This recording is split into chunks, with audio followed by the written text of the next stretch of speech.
My dear students, आप सबका Ajit mathematics YouTube channel पर हार्दिक स्वागत है। हम लोग मोशन पढ़ रहे हैं और मोशन के बारे में हम लोगों ने अभी तक त्वरण तक की यात्रा कर ली है। इसके आगे हम लोग अब ग्राफ के बारे में जानेंगे, उसके बाद गति के समीकरण की ओर कदम बढ़ाएंगे। यदि अभी तक आपने इस चैनल को सब्सक्राइब नहीं किया है तो प्लीज जल्द से जल्द सब्सक्राइब कर लें ताकि आने वाले क्लास का नोटिफिकेशन आपको सबसे पहले मिले। बेल आइकन दबाना न भूलेंगे। तो आइए ग्राफ की ओर चलते हैं। ग्राफ क्या होता है इसको पहले समझना जरूरी है। गति का ग्राफीय निरूपण ये आज का हमारा टॉपिक है। कोई वस्तु जब गति में है तो उसको हम ग्राफ के द्वारा कैसे उसको रिप्रेजेंट करेंगे, कैसे निरूपित करेंगे, इसके बारे में हम इस क्लास में जानेंगे। तो ग्राफ दो परिवर्तनशील राशियों के बीच चित्रित प्रदर्शन ग्राफ कहलाता है। परिवर्तनशील यानी वेरिएबल, जिनका मान बदलता है, जिनका मान अभी कुछ है, थोड़ी देर के बाद कुछ और हो जाए। तो परिवर्तनशील राशियों के बीच चित्रित प्रदर्शन, एक तरह का उसमें चित्र बनाया जाए और चित्र के माध्यम से उसको दर्शाया जाए तो वो ग्राफ कहलाता है।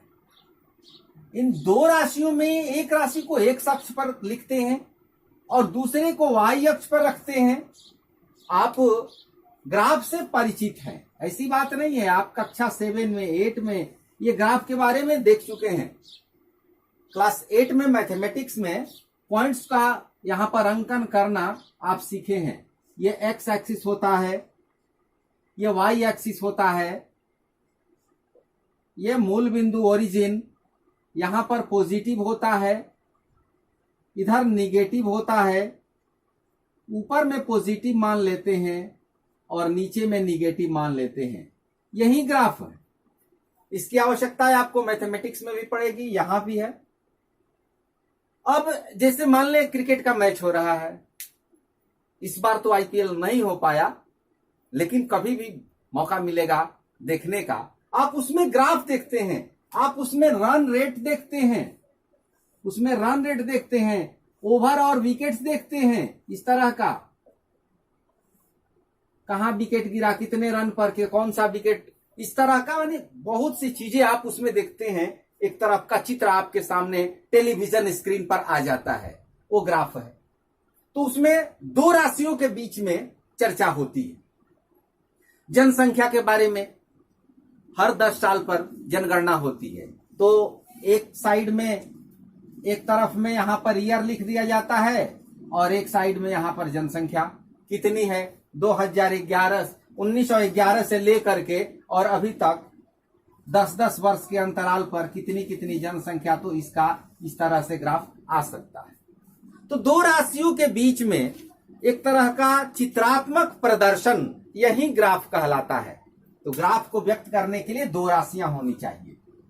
अब एक राशि को एक्स अक्ष पर रखेंगे, दूसरे को वाई अक्ष पर रखेंगे। अब किसको हम एक्स अक्ष पर रखेंगे और किसको वाई अक्ष पर रखेंगे, यहां भी सोचने वाली बात होती है। ये बड़ा ही विचारणीय है और बहुत आसान है। जैसे मान लीजिए कि कोई वस्तु है, कोई पिंड है, 1 घंटा में 50 किलोमीटर जाती है, 2 घंटा में 100 किलोमीटर जाती है, 3 घंटा में 200 किलोमीटर जाती है। भले ही उसकी गति एक समान हो, चाहे अलग अलग हो, असमान हो। 4 घंटे में वो 250 किलोमीटर की यात्रा तय करती है, इस तरह की यात्रा तय करती है। तो यहां पर जो ये टाइम है, टाइम को तो हम रोक नहीं सकते हैं, टाइम हमारे हाथ में नहीं है, हम समय को बांध नहीं सकते हैं। ये इंडिपेंडेंट है, ये स्वतंत्र राशि है, इसको हमेशा एक्स अक्ष पर रखा जाएगा। और ये क्या है, ये डिस्टेंस है, ये टाइम हुआ और ये डिस्टेंस हुआ। तो डिस्टेंस को वाई अक्ष पर रखेंगे और टाइम को एक्स अक्ष पर रखेंगे। जो स्वतंत्र राशि है वो एक्स अक्ष पर रखी जाती है, यानी इंडिपेंडेंट एक्स अक्ष पर। और जो इस पर डिपेंड है, आश्रित है, उसको वाई अक्ष पर रखते हैं। याद रखना है, स्वतंत्र राशि यानी इंडिपेंडेंट एक्स एक्सिस और डिपेंडेंट वाई एक्सिस यानी आश्रित वाई अक्ष पर और स्वतंत्र एक्स अक्ष पर यह रखा जाता है। इस बात को हमेशा याद रखिएगा। पहले ये सोचना होगा कि दी गई राशियों में कौन स्वतंत्र है और कौन राशि दूसरे पर निर्भर है। समय को हमेशा एक्स अक्ष पर ही रखा जाता है क्योंकि समय को हम नहीं बांध सकते हैं। अब ग्राफ खींचने के लिए क्या क्या हमें चाहिए, क्या क्या हमें आवश्यकताएं होती हैं, इसकी भी हम चर्चा कर ले। कुछ महत्वपूर्ण बातों पर ध्यान देना होगा आपको, जैसे अक्ष का चुनाव, सिलेक्शन ऑफ एक्सिस। अक्ष का चुनाव भी आपको करना होता है।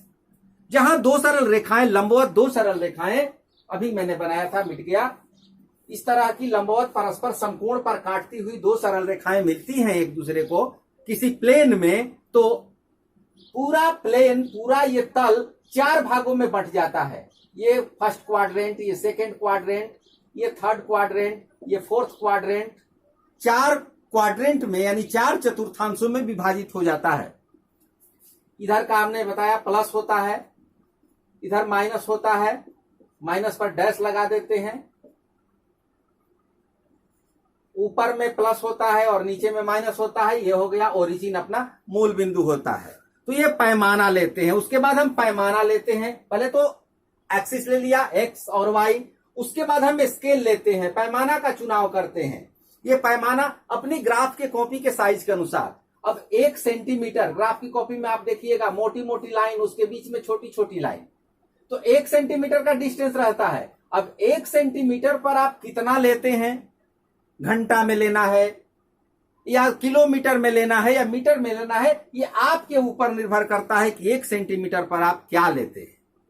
उसके बाद पॉइंट का निरूपण, बिंदुओं का अंकन, एक्स अक्ष पर क्या एक बिंदु और वाई अक्ष पर का वो बिंदु मिल करके वहां पर ये दो जो कोऑर्डिनेट्स हैं वो किस प्रकार यहां पर अंकित किए जाते हैं और अंत में बिंदुओं का मिलान, इसको मिला दिया जाता है तो एक स्ट्रेट लाइन प्राप्त होता है। तो ये 4 मुख्य बातें होती हैं जिनके आधार पर ग्राफ खींचा जाता है। अब आप पढ़ेंगे दूरी समय ग्राफ के बारे में, क्योंकि एनसीईआरटी के बुक में ये पहला टॉपिक दिया हुआ है, distance time velocity, distance time graph, दूरी समय ग्राफ। दूरी समय यानी दूरी और समय के बीच में ग्राफ खींचा जाएगा और उसको दूरी समय ग्राफ, नाम से ही समझ लीजिए, दूरी और समय के बीच में ग्राफ खींचा जाएगा।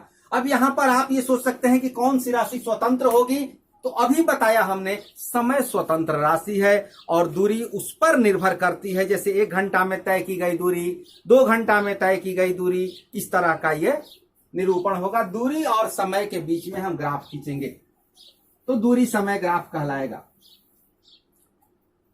किसी वस्तु द्वारा तय की गई दूरी और दूरी तय करने में लगे समय के बीच जो ग्राफ खींचा जाता है उसे दूरी समय ग्राफ कहते हैं। और इस ग्राफ में समय को एक्स अक्ष पर रखा जाएगा और दूरी को वाई अक्ष पर रखा जाएगा। इसमें कई स्थितियां होती हैं।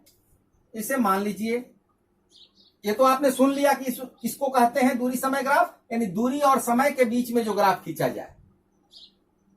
पहली स्थिति, जब वस्तु विरामावस्था में हो,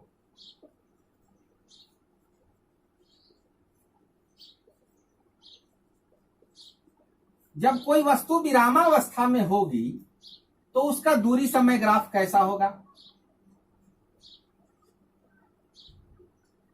ये एक्स अक्ष है, इस पर हम क्या लेंगे, टाइम लेंगे, समय। समय सेकंड में ले सकते हैं, घंटा में ले सकते हैं, और ये क्या है, वाई अक्ष, इस पर लेंगे हम दूरी, क्योंकि दूरी समय पर ही निर्भर करेगा, दूरी पर समय नहीं निर्भर करेगा। ये हुआ दूरी, और दूरी को हम ले रहे हैं मीटर, क्योंकि यहां सेकंड दिया तो यहां मीटर ले रहे हैं। अब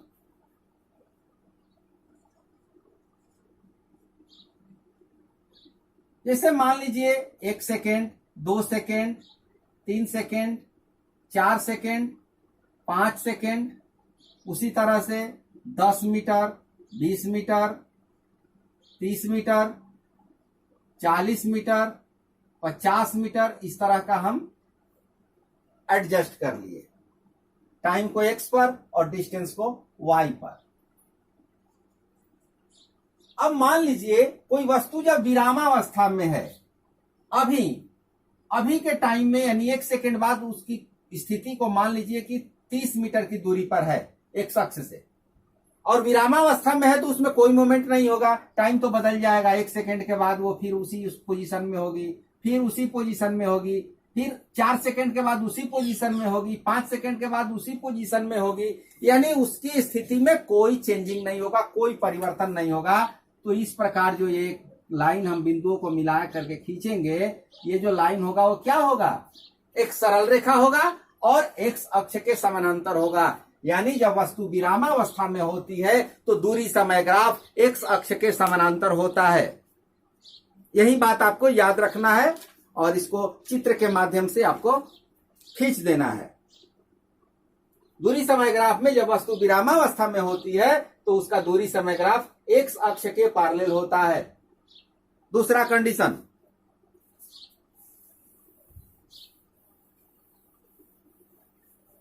दूसरा कंडीशन में है कि जब वस्तु की गति विरामावस्था में नहीं है, यानी एक समान चाल से गतिशील है। कोई वस्तु जब एक समान चाल से गतिशील है तो उसका दूरी समय ग्राफ कैसा होगा। जैसे मान लें, वही निरूपण करना है, यहां पर टाइम लेना है और यहां पर डिस्टेंस लेना है।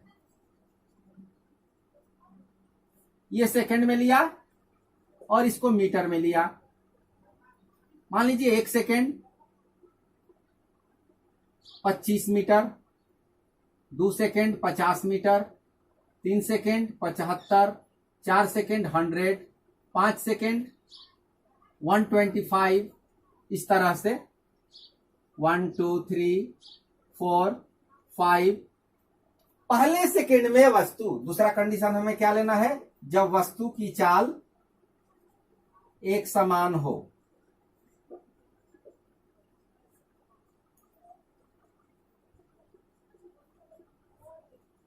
तो जब वस्तु की चाल एक समान होती है तो समान समय अंतराल में वो समान दूरी तय करती है।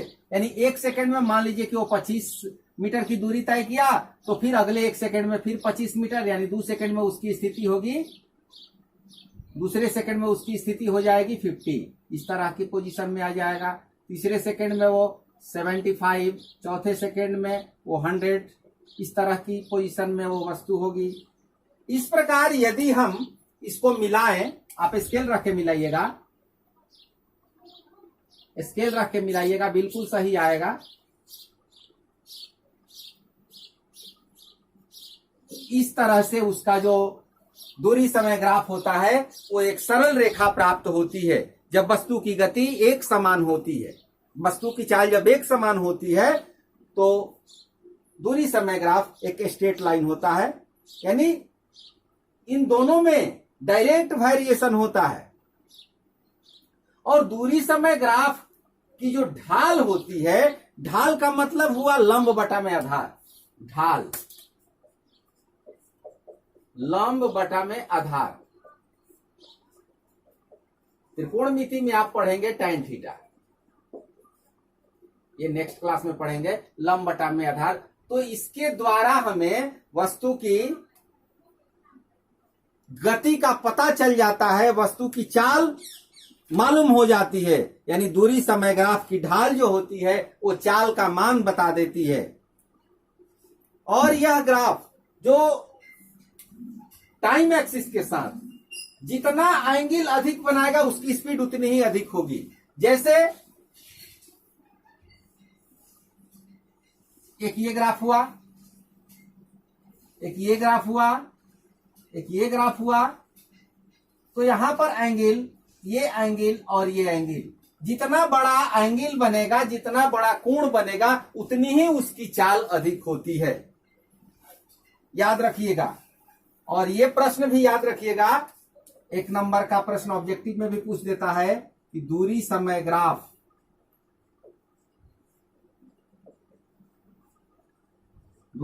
ग्राफ की ढाल चाल का मान देती है।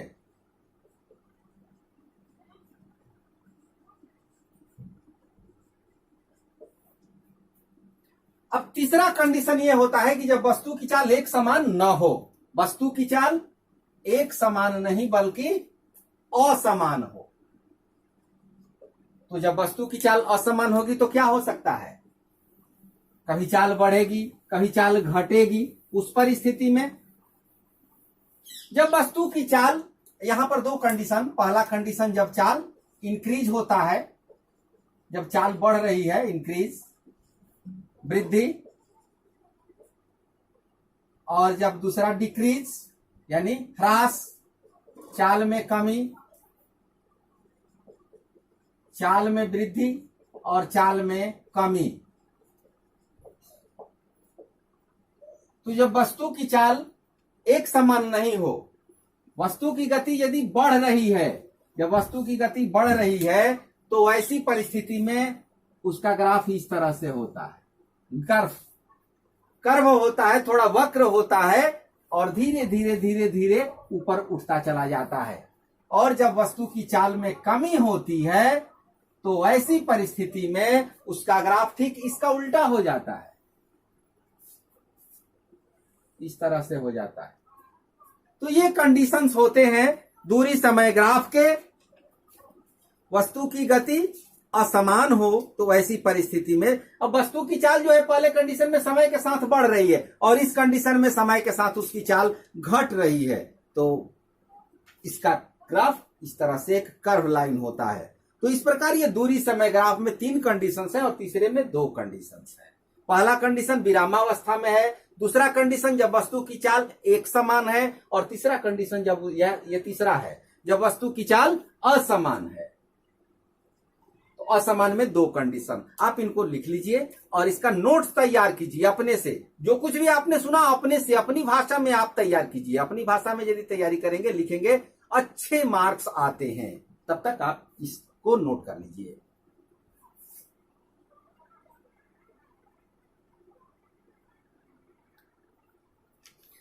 अब हम चाल समय ग्राफ को देखेंगे और उसके बाद वेग समय ग्राफ की भी चर्चा होगी।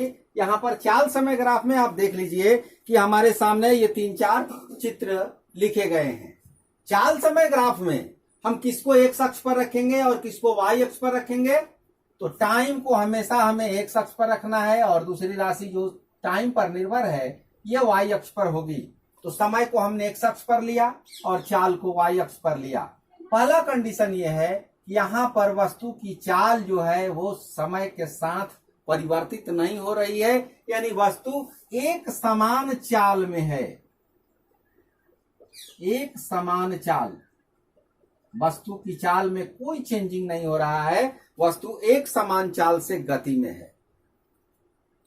चाहे वो 10 मीटर प्रति सेकंड हो या 20 मीटर प्रति सेकंड हो, यह निर्भर करता है आपके पैमाने पर। दूसरा कंडीशन में यहां पर हम देख रहे हैं तो वस्तु की चाल वो बढ़ रही है, समान समय अंतराल में समान वृद्धि हो रही है। वस्तु की चाल समय के साथ बढ़ रही है, लगातार बढ़ रही है। तीसरा कंडीशन में वस्तु की चाल समय के साथ डिक्रीज हो रही है, घट रही है। यहां पर उसकी चाल 0 हो जाएगी। चौथे कंडीशन में हम यदि देखें तो पहले वस्तु की चाल समय के साथ बढ़ रही है, फिर स्थिर हो जाती है और फिर अंत में घट जाती है। यानी यहां पर इन तीनों तरह की आकृतियों का यहां पर समावेश है। पहले वस्तु की चाल बढ़ रही है, फिर स्थिर है, फिर घट रही है। तो इस तरह से चाल समय ग्राफ खींचा जाता है। और चाल समय ग्राफ के नीचे का जो एरिया होता है उसके द्वारा हम डिस्टेंस का मान पता लगा लेते हैं। जैसे मान लीजिए कि अब यहां पर हमें इस बिंदु तक, इस पॉइंट तक हमें ये निकालना हो कि कितनी दूरी वो तय की, तो यहां से हम यहां सीधे परपेंडिकुलर लंब डालेंगे। अब ये देख लीजिए, ये हो गया 8 सेकेंड और ये हो गया 10 मीटर। तो इनका यदि हम मल्टीप्लाई करें, यानी क्या है, ये रेक्टेंगल है, आयत है, और आयत का क्षेत्रफल लंबाई गुणा चौड़ाई करेंगे, यानी 80 मीटर का डिस्टेंस इसने कवर किया इस तरह से। अब यहां यदि निकालना हो तो उसी तरह, मान लीजिए कि यहां से और यहां तक का निकालना हो तो ये हम यहां पर ट्रायंगल का निकाल लेंगे। ये जितना ट्रायंगल का एरिया होगा उतना डिस्टेंस कवर किया, इतने ही टाइम का निकालेंगे। यहां से यहां तक कितना दूरी तय किया, मान लीजिए यहां से निकालना है यहां तक, तो ये पूरा ट्रायंगल का निकाल लेंगे। जितना निकालना है लाइन के नीचे का भाग का एरिया निकाल लेते हैं, वो डिस्टेंस बताता है। यानी चाल समय ग्राफ नीचे का क्षेत्र दूरी का मान बताता है। इसके पहले देखे थे दूरी समय ग्राफ की ढाल चाल का मान देती है और चाल समय ग्राफ के नीचे का क्षेत्र दूरी का मान देता है। ठीक इसी तरह से वेग समय ग्राफ भी होता है। चाल के स्थान पर हम वेग लिख देंगे तो वेग समय ग्राफ हो जाएगा, और यहां पर यदि चाल के स्थान पर हम वेग लिख देंगे तो दूरी के स्थान पर हमें विस्थापन लिखना होगा। यानी वेग समय ग्राफ के नीचे का क्षेत्र विस्थापन का मान देता है।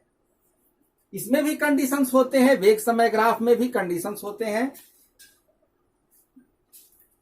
वेग समय ग्राफ में जब वस्तु नियत वेग से चलती है तो उसका इस तरह से आकृति होता है। चाल के स्थान पर वेग लिख देंगे।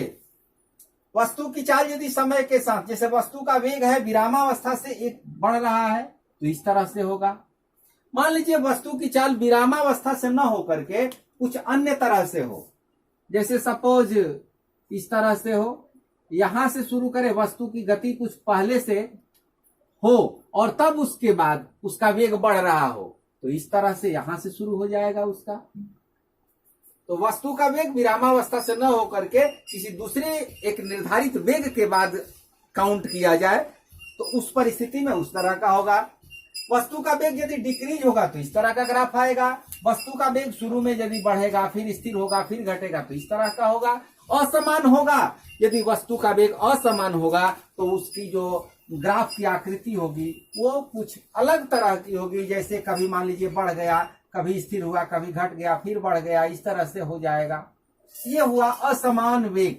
तो इस तरह से चाल समय ग्राफ और वेग समय ग्राफ दोनों मिलते जुलते हैं, दोनों को वीटी ग्राफ कहा जाता है। तो चाल की जगह पर आप वेग शब्द लिख दीजिए, चाल समय ग्राफ से वेग समय ग्राफ में कन्वर्ट हो जाएगा, और दूरी के स्थान पर विस्थापन लिख दीजिए, ये आपका वेग समय ग्राफ हो जाएगा। तो इस प्रकार हम राशियों को ग्राफ पर निरूपित करते हैं, और ग्राफीय निरूपण सीखने के बाद ही हम गति के समीकरणों की चर्चा करेंगे। उसके पहले हम कुछ प्रश्न देख लें।